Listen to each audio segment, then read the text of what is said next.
हे परत मागासारखं करून देऊ नका.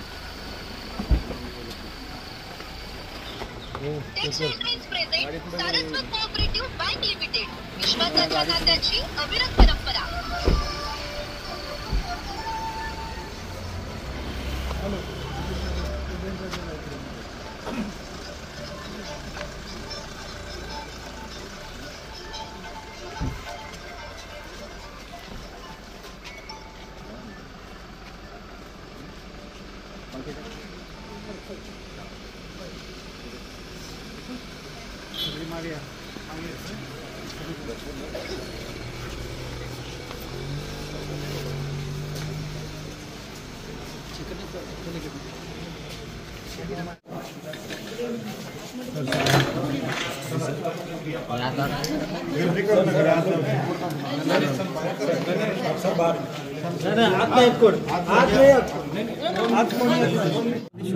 लाईव्ह चालू आहे म्हणून. अरे मतदान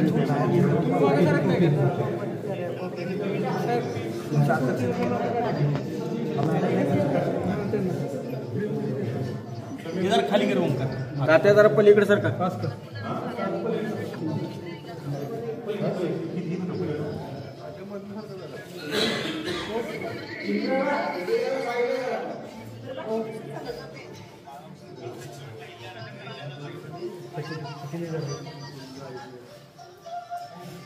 दोन्ही पण नाही लाईव्ह ते आहे.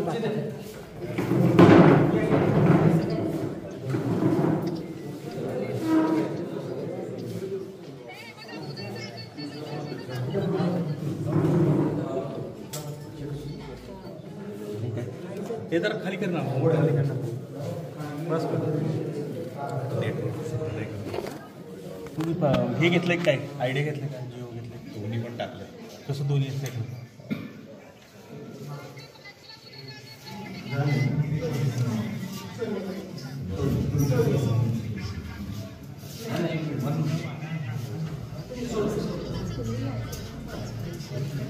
पंकज पंकज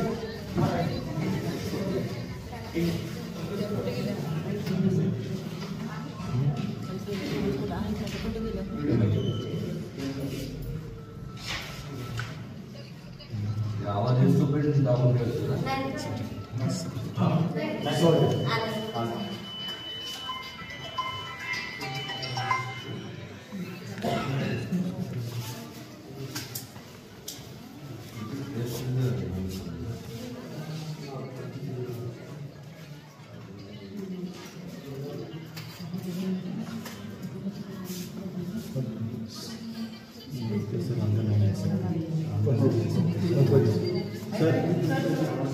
कैमरा में नहीं घुस सकते.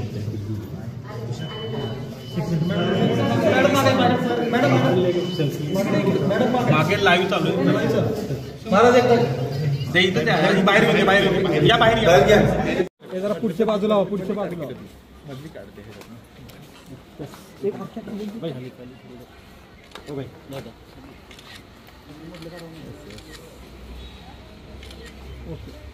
थँक्यू. मतदानाचा हक्क बजावलाय तुम्ही, काय सांगाल मतदारांना आव्हान काय कराल काय सांगाल? मी कालच संपूर्ण महाराष्ट्रातल्या लोकांना आवाहन केलेलं आहे. छत्रपती शिवाजी महाराजांची जी संकल्पना होती सर्वधर्म समभावाची, ज्याच्यामुळे स्वराज्याची स्थापना झाली, त्याचबरोबर लोकांचा सहभाग हा राज्यकारभारात असावा असा एकमेव राजा होता. म्हणजेच आपल्या सगळ्यांचे दैवत छत्रपती शिवाजी महाराज यांनी हा विचार मांडला. थोडक्यात लोकशाहीचा जो पाया आहे तो रचण्याचं काम देखील छत्रपती शिवाजी महाराजांनी केलं आणि त्यांना अभिप्रेत असणारी लोककल्याणकारी एक राज्य असावं, लोकशाहीचं राज्य असावं. आणि त्या प्रकारे ज्येष्ठांच्या बाबतीत असेल, महिला माता भगिनींच्या बाबतीत असेल, तरुणांच्या बाबतीत असेल, सर्व 18 पगड जाती असतील वेगवेगळ्या धर्मातले लोकांच्या बाबतीत असतील योजना राबवण्यात याव्यात. हे ह्या अगोदरच्या जे काही काँग्रेसचं सरकार होतं या अनेक वर्षापासून त्यांनी केवळ केंद्रात नाही तर संपूर्ण देशाच्या प्रत्येक राज्यात त्यांची सत्ता होती. स्वातंत्र्यानंतरचा काळ जर पाहिला आपण तर सगळ्या म्हणजे काँग्रेसशिवाय दुसरा कुठला पक्ष नव्हता. पण घोषणा झाल्या, घोषणा अत्यंत चांगल्या झाल्या. गरिबी हटाव देश बचाव, जय जवान जय किसान, अत्यंत सुंदर म्हणण्यापेक्षा ह्या घोषणा चांगल्या होत्या. पण ह्या घोषणा फक्त मतं मिळवण्याकरताच होत्या. कारण जर आपण जर पाहिलं तर गरिबांच्या बाबतीत असेल, जवानांच्या बाबतीत असेल, किसान म्हणजे शेतकरी असेल किंवा ज्येष्ठांच्या प्रती असेल, महिलांच्या बाबतीत असेल, तरुणांच्या बाबतीत असेल, असं कुठलंही यांच्या काळात गेले 50, 55, 60 वर्ष कुठलंही धोरणं राबवले गेलं नाही. पण गेल्या 10 वर्षापूर्वी ज्यावेळेस परिवर्तन घडलं मोठ्या प्रमाणावर मोदीजींच्या नेतृत्वाखाली एक चांगल्या प्रकारची महायुतीची सत्ता केंद्रात आणि वेगवेगळ्या राज्यात स्थापन झाली. हे झाल्यानंतर जे काय छत्रपती शिवाजी महाराजांचे त्यांना अभिप्रेत असणारे जे विचार होते ते केवळ म्हणजे विचाराचं फक्त घोषणा केलं नाही तर ते आचरणात आणि वस्तुस्थितीत आणण्याचं काम महायुती आणि त्यांचे सर्व जे मित्रपक्ष त्यांनी सर्वांनी मिळून हे सगळं केलं. आज लोकांना निश्चितपणे प्रगतीच्या मार्गाने जायचं आहे, अधोगतीच्या मार्गाने जायचं नाही. आणि त्यामुळं केवळ सातारा जिल्ह्यात नाही तर महाराष्ट्रातल्या प्रत्येक जिल्ह्यात आज महायुतीच्या जे सर्व उमेदवार आहेत, मग एकनाथ शिंदे साहेबांचा गट असेल, अजितदादांचा राष्ट्रवादी असेल, त्याचबरोबर भारतीय जनता पक्ष असेल, मित्र RPI असेल, सर्व मित्रपक्ष असतील, त्या सर्व ठिकठिकाणी उभं असणाऱ्या सर्व जे काही उमेदवार आहेत ह्या संपूर्ण महाराष्ट्रात त्यांना मोठ्या प्रमाणावरती प्रतिसाद मिळत आहे. हे आवर्जून या ठिकाणी सांगावंसं वाटतं. आणि हा प्रतिसाद केवळ जो मिळतोय तर त्याचं मूळ कारण म्हणजे की लोकांना झालं म्हणजे कामं दिसतात. लोकांना जे अपेक्षित आहेत ते कामं झालेले पाहायला मिळतात. ह्या उलट आपण बघतोय महाविकास आघाडी, तुतारी चिन्ह असेल, मशाल असेल, त्यानंतर अजून हाताचा पंजा असेल. मला सांगा ना, पंजाच्या तर बाबतीत काय बोलायचं, त्यांच्याकडे होतं तेव्हा त्यांच्या ऐन पीक जेव्हा सुद्धा पक्ष होता त्यांनी काय केलं नाही. आणि मशालीच्या बाबतीत म्हणजे त्यांची मशाल घेऊन शोधावं लागतं की बाबा नेमकं कामं कुठं केलेत, एक पण काम नाही. आणि तुतारी तर वा,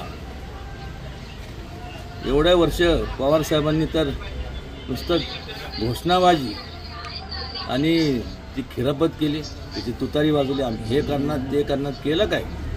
आणि ऐन तारुण्याच्या काळात ज्येष्ठ नेते पवारसाहेब हे सध्या केवळ महाराष्ट्रात नाही तर संपूर्ण देशभरात सगळ्यात ज्येष्ठ आहेत. आणि ज्यांनी ऐन तारुण्याच्या काळात ज्यांनी केलं नाही, आज त्यांच्याकडनं अपेक्षा करणं म्हणजे मला वाटतं त्यांच्यावरती अन्याय केल्यासारखं होईल. हे आवर्जून या ठिकाणी सांगावंसं वाटतं. आणि महायुती पुन्हा मोठ्या मताधिक्याने सत्तेत येणार आणि जास्तीत जास्त अजून वेगाने लोकांची सेवा करणार.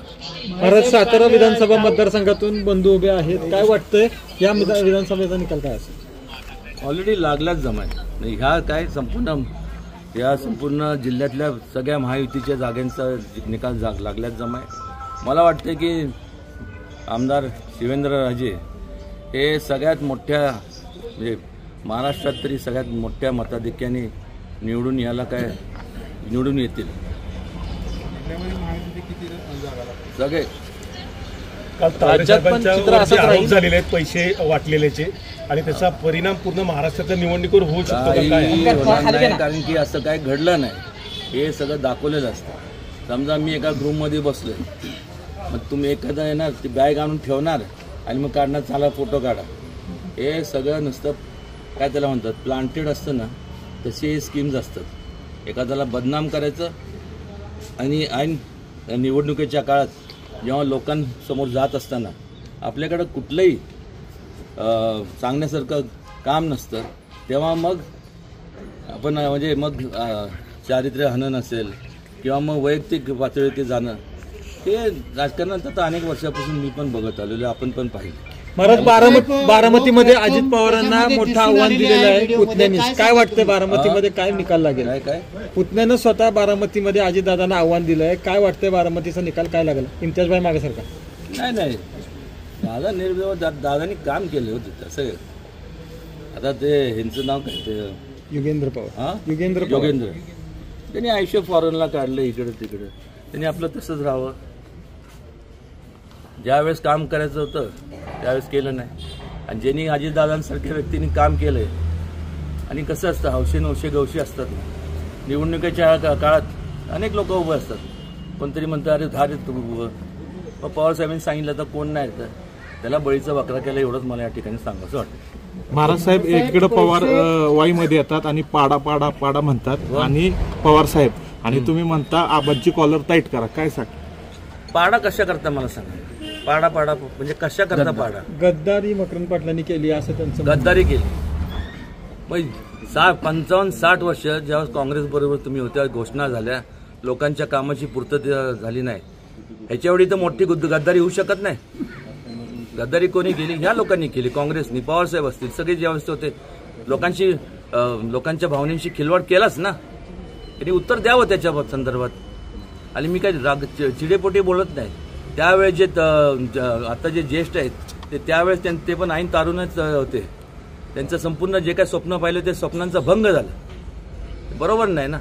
आणि जेव्हा आता त्यांच्याकडनं होत नाही, मग अजितदादा असतील, त्याचबरोबर एकनाथ शिंदे असतील, मकरंद असेल, आबा, हे सर्व जेव्हा प्रगतीच्या मार्गाने जेव्हा जातात, जेव्हा ज्या लोकांनी आपल्याला आशीर्वाद दिलाय त्या लोकांच्या प्रती आपण आदरभाव किंवा काहीतरी त्यांचे कामं झाले पाहिजे ही भावनेने जातात, त्यावेळेस त्यांना गद्दार म्हणेल. खरे गद्दार ते नाहीत, जे म्हणतात तेच गद्दार आहेत. त्याचं आत्मपरीक्षण करावं.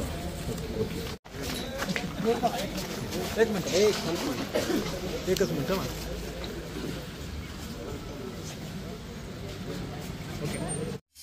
ताज्या घडामोडींसोबत अपडेट राहण्यासाठी लक्ष मराठी न्यूज चॅनल सबस्क्राईब करा. बेल आयकॉन दाबायला विसरू नका, म्हणजे आमचे प्रत्येक अपडेट तुमच्यापर्यंत पोहोचत राहतील.